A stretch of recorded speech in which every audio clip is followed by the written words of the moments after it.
Një polis në Qaçanik e ka shpëtuar një person në këtë komunë që të mos bëj vetvrasje të mërkurën.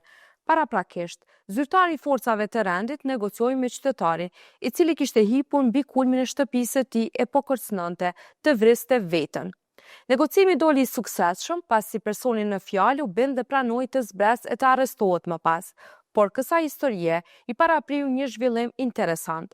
Fillimisht ishte raportuar për një shkëmbim zjarri në mes të personave që ndodheshin në dy vetura të ndryshme, diku rreth orës 20:15 në Qaçanik.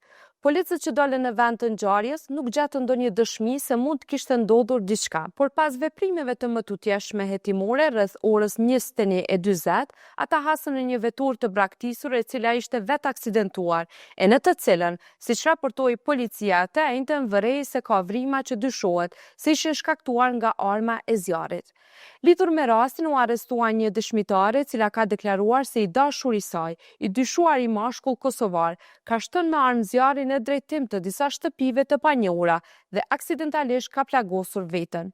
Policia është nisur në kërkim të tij dhe vërejtjat mbi kulmin e shtëpisë së tij dhe kërcënonte për të kryer vetvrasje. Pas negocimit për të zbritur gjë që edhe ndodhi, i njëjti u arrestua dhe u dërgua në mbajtje.